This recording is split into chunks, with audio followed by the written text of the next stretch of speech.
to the channel, everybody. My name is acelewy and welcome here to this new mag DK build video. So this one right here is mostly set up for 1vx and small scale. Now what I mean by small scale is like when you're in groups, it is very useful as DPS in those groups. Now I'll put it like this up in front. Most of the builds that I'm making right now, at least that I've currently been making, they are more on 1vx to small scale and like 2 to 3 mans, but they don't directly fit into groups. This build right here is going to be a precursor into my next video, which is going to be a complete group video build. So you're going to be seeing 3 builds all together, coming together and working together. This right here is kind of a precursor to that, and you're going to kind of start seeing some of that stuff be implemented in the next video. But with that being said, let's get started into this. This right here is a Breton mag DK. Now, you may be wondering why we are Breton, and it's very simple. Mag reduction cost, and then the mag recovery. Yes, we get spell resistance, and we do get max mag, but truth be told, I simply just wanted this setup to just have sustain. Now my last DK as well did also run Breton, but I did actually thought about for a while if I wanted for my next video to just be a Khajiit DK, and that would actually work really well with this build because we were receiving the maximum amount of damage possible for this tune. However, I decided I'll just keep with the Breton, and I'll probably race change it later. And you'll kind of understand what I mean by maximum damage because as you just saw in the previous couple of snippets and all that, I'm able to hit relatively hard. Like, don't get me wrong, you're seeing a lot of 9 crits, 5, 6, 7s, but at the same time you're seeing crits without clever procs because near the end it was like a 8, almost 9k.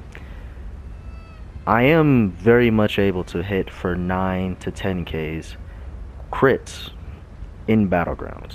Now you may not understand how kind of silly that is when it comes down to whips and leaps, but 9-10k's, and you can already kind of see some of my base stats right now. Like, I have basically no penetration, and I'm able to hit how hard? Yeah, like you can kind of understand like some of that damage is a little silly because once we go into CP, I'll be receiving even more damage done, and I will very much easily right now, without popping corrosive or anything, hit people for 12k's and 13k's, right?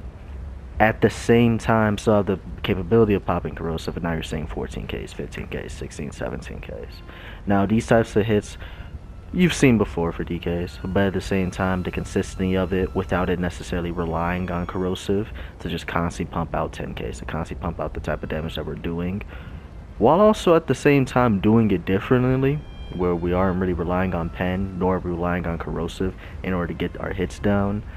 It is interesting because this is all done with a Breton, and like I was saying earlier, if we was a Khajiit, we'll get another 12% crit damage. That crit damage would have made it where if in BGs we're consistently hitting 9s and 10k's on people relatively consistently with whips and leaps, we easily be able to push that to 12s and damn near 13k's in battlegrounds. With that being said, man, let's really start talking more about this build real fast. Let's go into the sets and how we're hitting that hard. First things first, we have Black Rose Prison. We're running dual wield axes, and we have them both Nern honed. The reason why they're Nern honed is so that we get a little bit more weapon damage coming in. Yes, you could very much try to put on sharpened, but you're getting basically 3k pen from that. If you do double sharpened and you gold them out, I felt the 3k pen just wasn't really worth it, to be honest.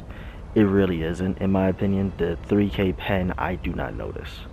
I really don't notice 3k pen. I do notice a lot more weapon damage. When I have more weapon damage, I heal better and I deal more damage, so that's why I stick with it. And then on excuse me, and then on top of that, you can see for the set of the Black Rose Prison dual wield, the actual name of it is Spectral Cloak. Activating Blade Cloak while in combat grants you Spectral Cloak, which will then grant us 6% damage done and 6% damage reduction. So I get mitigation and I deal more damage. Very useful. Clever Alchemist is a very bog standard set. A lot of people understand how this works, but this is an ice staff. It is powered, so we get more healing on our back bar. And then finally, just in case you really don't know what's going on with it, whenever I drink a potion, on my back bar, because this is back bar, this is not front bar, so it only activates when I'm on my back bar. Whenever I drink a potion while in combat on my back bar, I will gain an additional 650 weapon damage on top of the additional weapon damage that I generally already have. So with that being said, like the other set that I'm running, and I am running trainee, but just to, you can get it right here, Shield Breaker. Shield Breaker is not really granting me any weapon damage. Yes, I get the 126 right here. That's nice, that's cool. But the main thing from this is that I'm getting 6% increased damage done just for having the set on, and then this effect is doubled when attacking targets that have a damage shield active. So this right here is particularly why it's very useful in groups, and why it's just useful in general to have a setup like this. This set is coming from Imperial City, and it is very, very useful in this patch and patches moving forward with all these damage shields. If you're trying to, you know, fight people that have very strong damage shields, you need to really have a lot of damage done, and you need to be particularly making sure that you're applying defiles to people. If you're really, like, if you're already lacking that damage and you're doing duels or whatever the case is, have defiles to burn through their damage shields and to reduce their damage shields as well, and their healing recedes, so it's harder for them to heal, harder for them to have the strong damage shields, harder overall to survive. With that being said, how we're using Shield Breaker is simply just to burst through the damage shields and burst through their health and just kill them anyway. Because as you can see right here, just off of our two sets, we're getting 6% here on top of the additional 6% from Shield Breaker. So as this, we have Master at Arms on at all times. I can't even say Master at Arms. It's closer as if we just have Major Berserk immediately for existing with our sets. And then on top of that, that gets increased, so it's like we have Major and Minor Berserk on. Because this setup right here, capped out, we fight somebody with a damage shield, and we have Blade Cloak active, which will always be active, and we step close to you to deal any type of damage as we would normally will do because we're close range. That's 18% increased damage done right then and there. So if people apply a weak damage shield to you, so weak would be underneath, say, 6k, right? They only have one weak damage shield on, and that's underneath 6k. Hit that, it does not matter, you're going to be smoking through that very, very quickly. Does not matter. They're basically just buffing you at that point to get hit hard. I'm not even joking with you. You're going to be cutting through them like it's fucking butter. And then finally, for our last piece, we are running Death Dealer's Feet. This right here is a pretty simple mythic. It's just giving us max resources. Now, this will grant us 88 mag, health, and stam every 2 seconds while we're in combat. So it's just increasing our maximum stamina, health, and everything else like I was just saying. And it stacks up to 30 times. This gives you basically 3k of each of your max resources after a minute or so in combat. And it only grants you those stacks while you're in combat. When you get out of combat, as you can see right here, it's going to tell you you're going to be losing stacks every 4 seconds. Now, just so you can kind of understand what I'm doing with my traits real fast, I am running Spell Harm for the glyph. It is, say, multi-effect enchantment. This is just Spell Harm. The reason why it's Spell Harm is because when you put on Spell Harm, they hybridized it a couple patches ago, it now grants you both weapon and spell damage, but then it grants you mag recovery. That's basically what's making it the spell side of it. And since we're a mag DK, we're looking for some recovery. This is giving us 32 mag recovery. Nothing too crazy. But then we also have mag reduction cost. So this is reducing the cost of our spells by 203. This is very, very strong because getting reduction isn't the craziest thing. But DKs definitely do have somewhat of a sustain issue if you do not address it. If you do not plan around it, if you do not understand how DKs operate, you will quickly crash and burn and run out all your resources and have no issues. Like, you'll have no issues with dying. Like, dying will be very easy for you. That shit would be, oh, I'm dead, boom, dead. There's no options for you, right? That's also why we're running increased max health, so that we can get as much health as possible, so we don't have to potentially spam out his heals as much. We can abuse our damage shields are based off our max health, which we do have 3 in our toolkit to use that are based off our max health. And then finally, because we're a Breton, this is comboing with the fact that not only are we getting mag recovery for being a Breton, we're getting a percentage cost reduction, but then on top of that we're getting a number cost reduction. So this is just reducing a lot of our mag even further. making most of these skills a lot cheaper than usual if you wasn't a Breton or Imperial for cost reduction. When it comes down to our body pieces, how we're doing our traits is we're trying to do 5-piece impenetrable and then 2-piece well fitted. I did not transmute my helmet, but once you go ahead and do that, it'd be very easy. Yes, we are not running a monster helm for this particular setup. We are running an arena weapon and we're running a mythic. I have the heavy helm of trainee. What I suggest to do is, because I kind of threw this build together last second, you want to have the guards of Shieldbreaker. Well, not the guards of Shieldbreaker. You want to have the legs of Clever Alchemist and then the hands of Shieldbreaker. I kind of just grabbed whatever I got at the time and just called it a day. But to be better min-maxing with it, the reason why you want to have the Clever Alchemist legs heavy instead of the hands like I do, it just gives you more armor. That's really it. There's nothing really else to talk about on it. It's just giving you more armor. So preferably, you know, your helmet, your chest, legs heavy and of Clever Alchemist, and then your waist, your hands, your feet of Shieldbreaker. But obviously, if you're like me, you're just going with what you have at times. You just walk out and do what you need to do. But yes, Shieldbreaker is on at all times. Clever Alchemist is back barred. Black Rose Prison dual wield is from barred, obviously, but Death Dealer's feet. Alright. This is how we're doing our setup. Lastly, as well, I forgot to say this. We are running these poisons. These are drain health poisons. How they operate is very simple. When you apply the poisons, like whenever they occur, it is going to both heal us and deal poison damage. And since the new buffs to poison is actually going to make it where whenever the poison status effect is applied, so anything that does poison damage has a chance of proccing the poison status effect. Whenever that poison status effect is applied, it is now going to activate a dot, very similar to how it was before, except for the fact that that dot is now an execute dot. It will deal up to 100% more damage to enemies. And the caveat for this is they just need to be underneath 100% health. So the lower the health they are, the more damage that they'll be taking. That is very useful. Very, very useful. Because we also have a poison glyph on our front bar with our axe, and we have a flame glyph. Now I could go away and do 2 poison glyphs to kind of make sure that we always have that poison status effect coming on. But I wanted to keep the flame because of how we're using a lot of our damage done. So now that you kind of understand what's going on with our sets and all that, I'm going to explain a little bit of how our stats are working, because once we get into the skills, they're very much bog standard to what most other people are running. These are not very unique skills by any way. It is more important to talk about our stats and our advanced stats in particular, about how we're getting this damage. Before we talk about the advanced stats though, I will just make a short mention for this. Our crit resistance is at 2600. The reason why we're trying to get this much crit resistance is simply so that the fact that if you're in any groups, having this much crit resistance, which is basically 40% crit resistance, this is going to make it where whenever you're fighting anybody that's sitting underneath 40% crit damage at maximum, like they don't get past 40%, either do buffs or debuffs. We, in our case, we do get past that. We sit at, and you can see right here, 37%. But we have elemental susceptibility on our back bar, so that applies minor brittle. That minor brittle gets us past that, so we're closer to 50% when we're buffed. But it's still very much important to know that anybody that's really sitting underneath 40%, basically we take away all their crit damage with this much crit resistance. 5-piece in pen alongside our blue CP of resilience, that's going to take away basically everybody's crit damage. That is not properly prepared. If you do not have that 40%, you have your base 50, right? That base 50 can still work, you can still hit hard, but a lot of times there's other ways to even make it where it non-factor.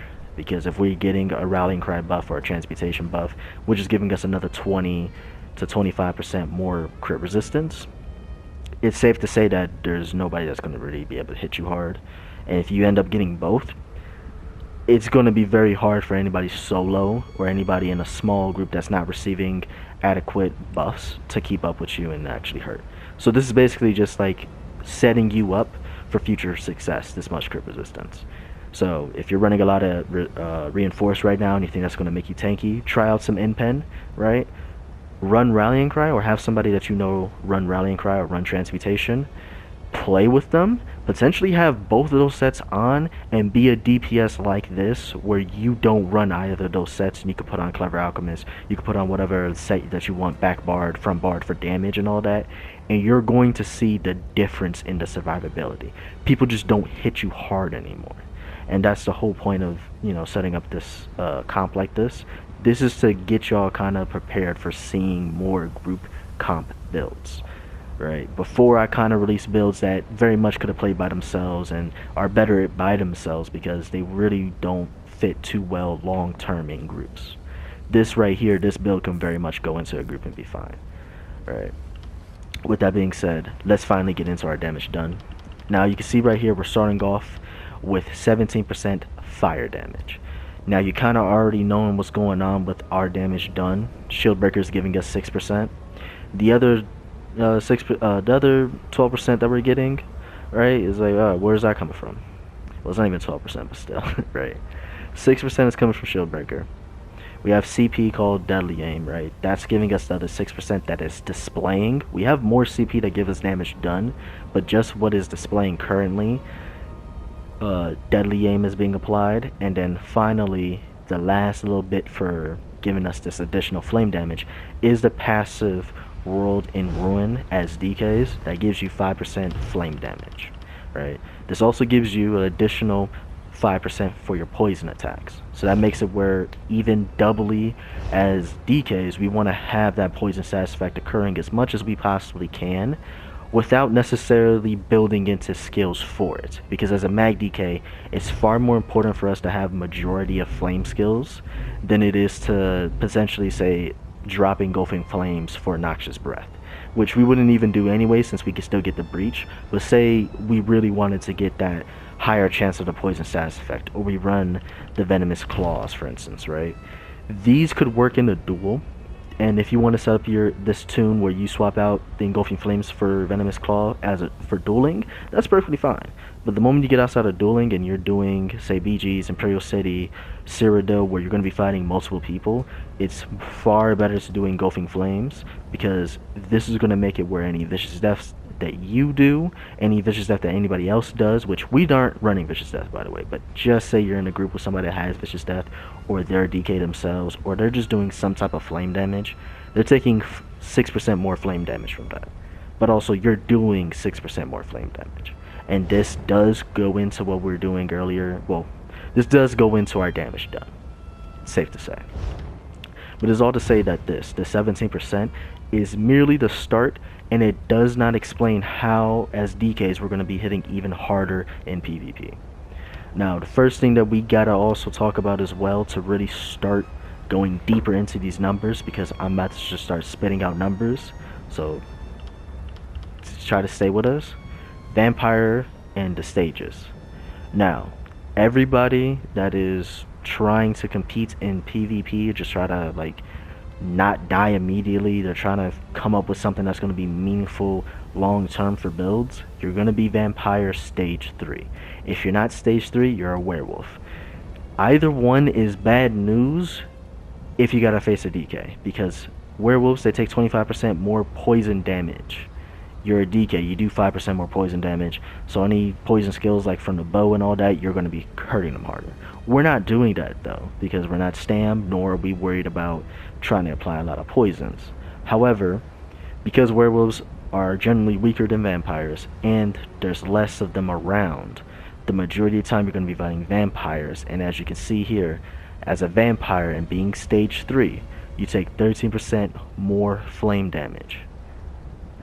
So if we really want to talk about our damage done, right, and what you're going to be consistently doing, we're going to include our buffs and debuffs for our damage done. So damage taken and damage done is about to be added together real fast, so you can kind of get a grasp of this. We're at 17% with just Deadly Aim, Shield Breaker, and our passive as a DK increasing our damage done by 5% for flame.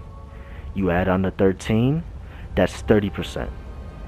We also run Master at Arms for our blue CP. This does not show up on the charts, but it is there and it is being applied. So that really means that our damage done for single target direct hits is actually, well, flame single target direct hits, I should say, is actually not 30, it's 36.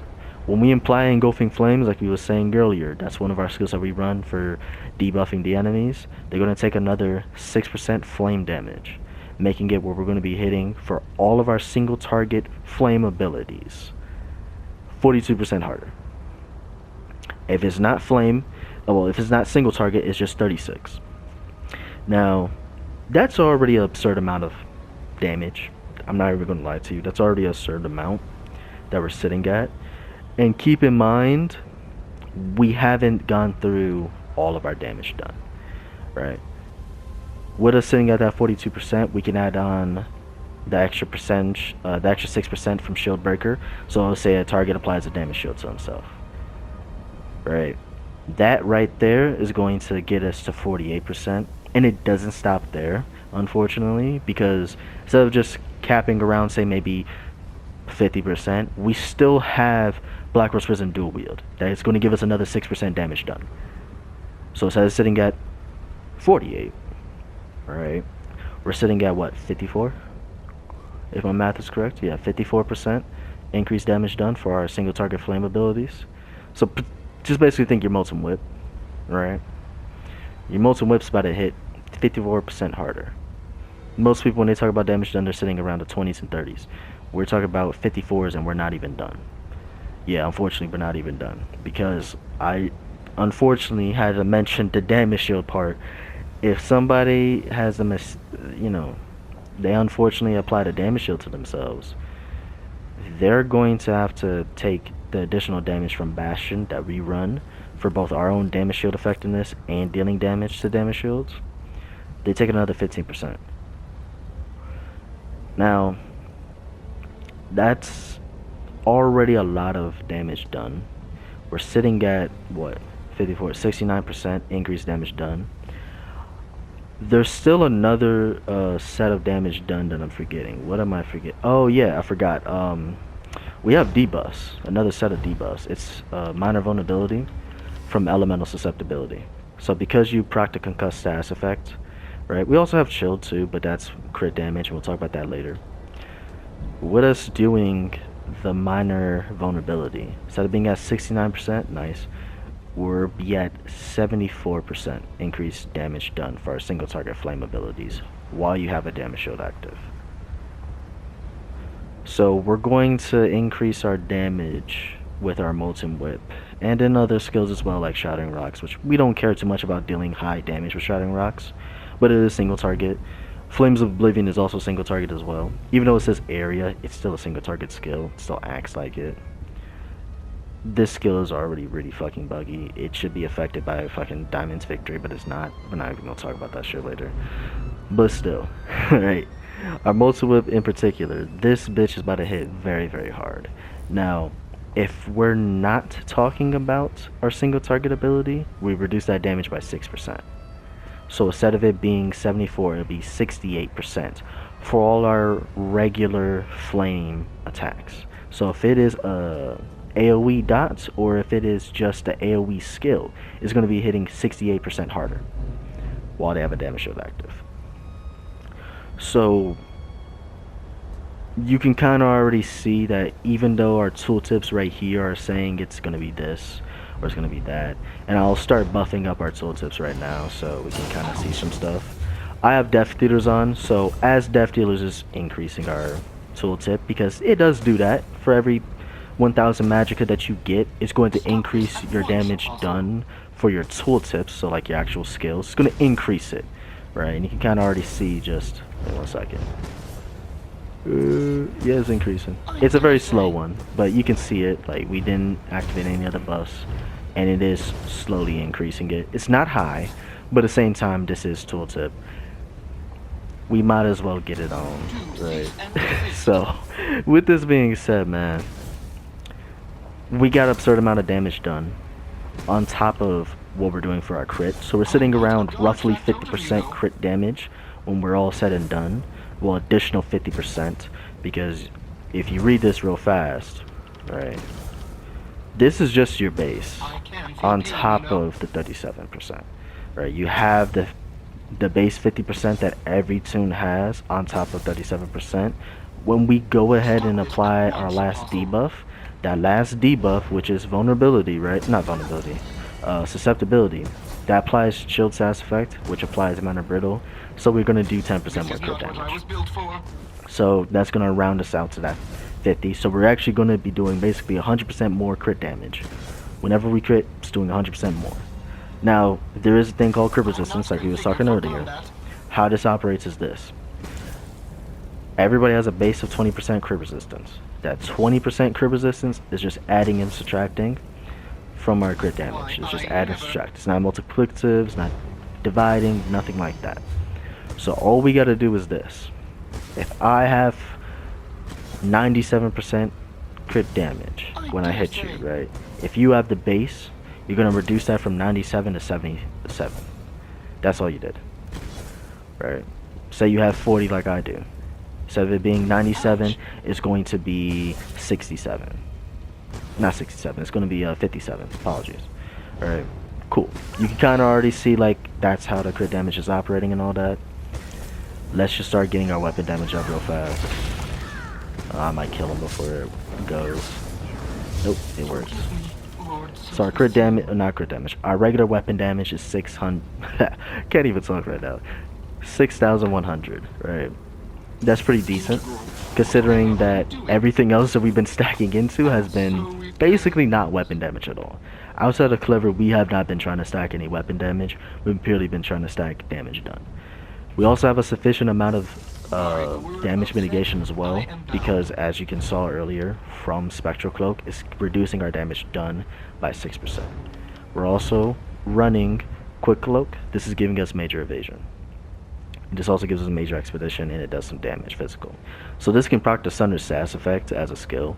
Also, you just doing light attacks as well with melee weapons will also proc the Sunder Sass effect. Has a chance, not a high chance, but it still has a chance. So yeah, all in all, this is how our damage is coming in. This is how we're running through people. That's why, again, the clips that you saw at the beginning, while I really didn't crit, there's a reason why I showed you the versions where it wasn't critting, because now you can kind of understand. It's like, alright, if you're able to hit 6-7 Ks on the ultimate non-crit, even if you just had your base 50, right, a lot of those hits are now touching 10k. But I will have my base 50. I will be not even obviously I'll have my base 50, but I'm saying I will have more than my base 50. I'll be pushing minimum 40% additional, so I'll be sitting around 90%, getting it closer to that 90. Instead of it being a 6k, instead of it being a 7k, it's going to be in the 12s to 14s. And the moment, you know, you're thinking like, well, that's not really that high, keep in mind this is the setup that's not trying to hit the hardest, and it has very low pen hitting 12s and 14ks without corrosive. Now you can kind of understand that's absurd, considering that that's without your CP. That's without the CP. So if you really think about what I'm talking about for that CP, we're missing 12% from Master at Arms and Deadly Aim for our Mosin Whip. And then on top of that, Bastion, another 15%. So somebody applied a damage shield, which some people definitely did, apply damage shields. And you'll see in these clips later on. That's a lot of damage done to be missing. That's damn near 30% additional damage right then and there. And that's excluding if we ended up critting on you, because I'm still missing another 8% from fighting finesse. So yeah, overall the damage is very much insane. As much as you may say, you know, that's weak sauce, keep in mind the fact that anybody's even capable of pushing this type of damage casually for it, and they're still meant to be played in groups. This entire build right here is very much meant to be played in groups, because some of its setups is definitely suited for it. This is right here for skills, not the group setup for skills. And I will go over skills in a moment, so you just know the skills and you can kind of see how they operate. But at the end of the day, a lot of fucking damage. And truth be told, the moment you start getting in groups, you get a little bit more weapon damage coming in. You get a minor berserk. You potentially getting Kratos coming in, or you're getting you know, minor brittles from somebody else, so you could run, say, race against time. That's really increasing your damage, like your crit damage by 20%. Like instead of just sitting at 37, it's like you'll be at, instead of 47, you'll be at fucking 57, and then we fuck around and become a Khajiit and get another 12. It's like you can kind of already see where that damage just skyrockets to a very high level very quickly, right? We're talking about adding in a lot more fucking crit. A lot more fucking crit. So yeah, like, keep that in mind, because with our current skills right here, we have Molten Whip. How this operates, you can kind of see right here. This is a very simple skill. Like, a lot of people go over this, and that's why I'm not really pressed about explaining every single detail of the skills. But it increases the amount of damage it does when you apply the seething stack, right? The seething stack comes from Ardent Flame. Activate one of these skills outside of Molten Whip. I'm not too sure about Shifting Standard if that procs it, but if you activate Engulfing Flames, Flames of Oblivion, Chains, or Venomous Claws, it will give you a stack. It will increase the damage done of the skill by 20% and increase your weapon damage. I've already explained Engulfing Flames. Shouting Rock is just your stun that does flame damage and heals you. Quick Cloak. If you're in a group, you do not run Quick Cloak, you run Deadly Cloak. Flames of Oblivion is Flames of Oblivion. It gives you your crit chance, does damage. Ferocious Leap is very obvious why we're doing this. Ferocious Leap is just a better version of the ultimate, no matter what, mag or stam. Doesn't matter if you're doing high flame damage or not. Run this if you're doing PvP. Not because of the damage shield, even though it's very, very strong. It's simply because, as I was saying earlier, you're going to do way more damage with Ferocious Leap because a majority of people are vampires. So you're going to do way more flame damage with it. And worst of fucking all about all of this shit, you still get that fucking damage shield.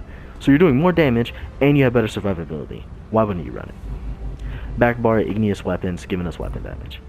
If you're running if you're running Deadly Cloak because you're in a group, most likely somebody else is doing susceptibility. Most likely somebody is proccing the chill status effect or concuss status effect, so you don't have to run Race Against Time. Run that, give you the minor force, get you that standard major expedition, how it works. Just do that. Coagulating Blood is very obvious of what you're doing it for. It's your burst heal, very strong burst heal. Resolving Vigor, depending on how big your group is, depends on whether or not you're using Resolving Vigor. If your group is underneath 5 people, you use Resolving Vigor, because fuck your teammates. You need to heal yourself. If it is above 5 people, you probably should put on Echoing Vigor, unless that team isn't that good and is not coordinating. In which case, keep your Resolving Vigor. But if they're coordinating, put on an Echoing Vigor. This is just the AoE hot, and other people are most likely, because you're coordinating, and I hope you are smart when you coordinate, you're going to be running a bare minimum in your group at least 4 Echoing Vigors. And stay next to each other so that your Echoing Vigors actually heal each other, instead of being, oh, I'm at this keep, I'm at that keep, oh, I'm not even in Cyrodiil, I'm in fucking Wayrest. Like, yeah, that's not finna heal nobody. Like, stay next to each other. Hardened Armor. This is one of our damage shields. You're going to keep this no matter what. Volatile Armor is nice because it does damage, but this is far better for survivability, because if you just do a fully charged heavy attack with our Ice Staff, and by you having an Ice Staff, you have a passive and Trifocus, that gives you a damage shield. So you can do a fully charged heavy attack, and just the heavy attack alone is going to basically refund the cost of your Hardened Armor, and give you a little bit more mag, like say extra 500, 600 mag. And then your recovery kick, so you get way more mag in the long run, right? But you're going to do a heavy attack, hit Hardened Armor, and this right here is saying 6k each, roughly, right? Just to start, having 6k each is very, very strong, because 6k by itself is not that strong.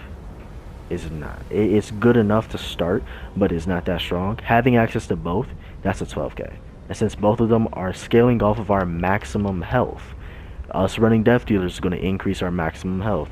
So that's really going to end up buffing this to being a 14k each. So instead of being a 16k, it's going to 16k. Instead of being 6k each, it's going to be a 7k each, giving us a 14k damage shield. On top of the fact that if we had the Citric Order line, which I have not leveled up the Citric Order line on this tune. I don't even have it here. But there is a passive in the Citric Order line that when you have one of your skills slotted on that bar and you block, it's going to give you another damage shield. So you can do a fully charged heavy attack while you're out and about with your team. Hit hard in armor and then block right afterwards because say you see some really high damage coming your way. That's going to give you basically a 16k damage shield right then and there. Just keeping it a buck with you. So yeah, very easy to get a lot of damage shields. On top of you could just ult and get your damage shield. Now, I'll talk about the front bar ultimate in a moment again, but the last ultimate here is going to be corrosive armor. This is corrosive armor. Use this when you're solo. The moment you get in groups and your group is competent, even if it's just a 3-man, right? I highly suggest not using corrosive armor. Yes, you have low pen, Ada is a great way to, no one gives a fuck. You can just coordinate your damage. You're gonna hit hard enough to kill the person. It doesn't fucking matter. With you having that coordination as a team, it is better for you not to run corrosive armor, but the other morph of it, I forget the name of it. It's not magma armor, obviously, because that's the base of the skill. But the other morph of corrosive armor, it gives you a damage shield and to your team that is 50% of their health in PvP. So, just to kind of explain that to you, imagine my max health right now set 40k. That's a 20k damage shield being applied to your teammates. And you can increase the effectiveness by that with Bastion. And if you're in a group and someone gives you, I don't know, major vitality and minor vitality, those things increase healing received, yes, but they also increase your damage shield effectiveness by another 18%. So we could round that to 20. That's roughly 35% increased to that damage shield effectiveness.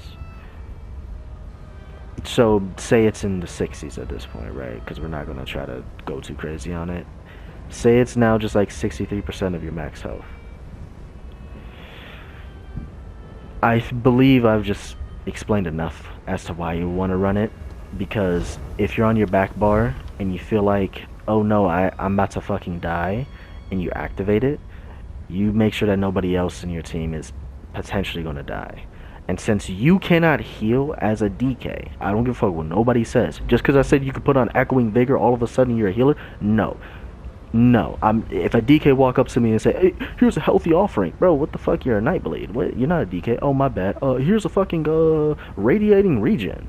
The fuck? Here's a combat prayer. What are you doing with combat prayer? What the fuck? Like, huh? No, you don't heal. As much as I like to say, like, yeah, you have a chance of doing some significant healing, bro, you got an Echoing Vigor. That's it.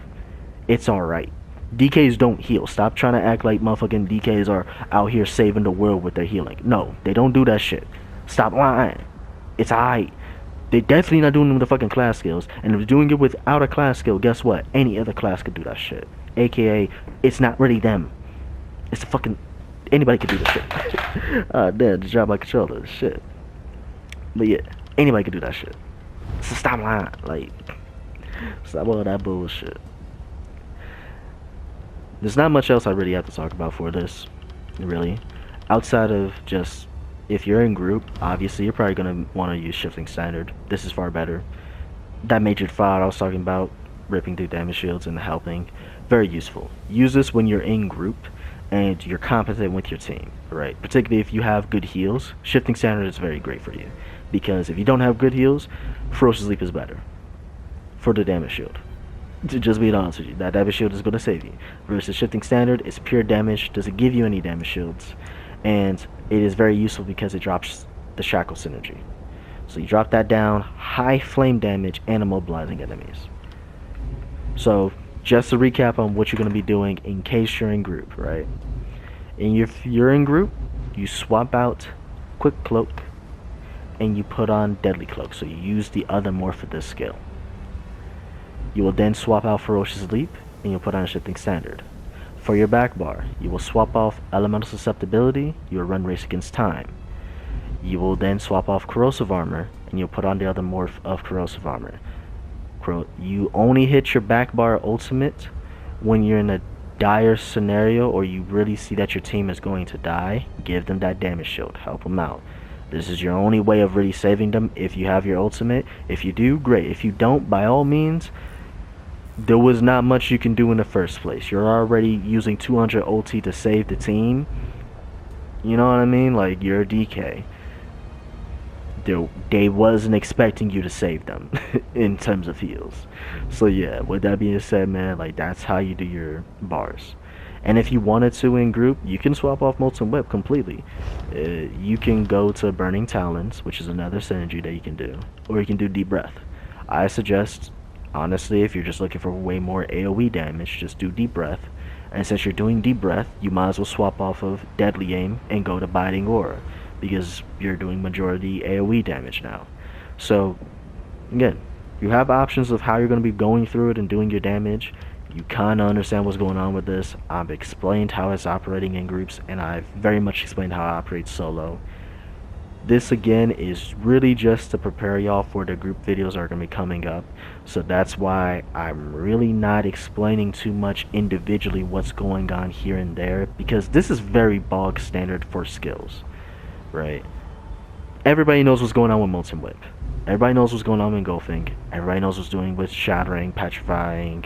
You maybe not know Quick Cloak like that, and I can see that, but you just, it's, you know, you see how it operates, man. Like, very simple skills, right? How many build videos have you watched before where they talked about how amazing Flames of Oblivion was, and they went into the intricate details of fucking slobbering all over it? Like, you know what it is. I've done it before where I've sat down and explained each and every skills intimately. It was far more important for me to showcase to you in your advanced stats what the fuck was going on with all this fucking flame damage. Because we started off at 17%, most people don't even start off at fucking 6. And we started off at 17%, and when you really think about it, we don't start off at 17%, we start off at fucking 36. We wake up, we fight a vampire, they immediately take 36% more flame damage because stage 3. Stage 3. Yeah. With that being said, man, I'ma holla at y'all later. Here's some more clips of me fighting people. If you ever wondered too why I mostly do battlegrounds, it's mostly because Cyrodiil and Imperial City, I don't personally like the footage that I get. I run too much. And I'll be honest with you, that's perfectly fine. Because if I'm running in and it's just me and my friend, or God forbid it's just me, and I get chased by 6 people, I might kill those 6 people after fucking 10 minutes, bro. I don't want to show y'all me fucking running around a tower, or me going into Imperial City, running in and out of these motherfucking houses, jumping over fucking bosses and shit, and then slowly killing these people. Like, man, that is not interesting to me. I doubt it's interesting to you. That is why I don't show my Imperial City and Cyrodiil. Like, I don't show it. It's really not interesting to me, and I highly doubt it's interesting to y'all, because how the fuck can I say builds OP, and it's like, yeah, you survived. It was like, bro, you ran for like fucking 15 minutes. The video's already 30 minutes long, bro. Like, you got 2 kills in the whole video type shit. Like, but you didn't die. Like, as much as I like to love, like, I didn't die, I'd rather show you me killing me. I'll be honest. That's why you see that shit. And that's what you're about to see in a second. So I'll holler at y'all later. Peace.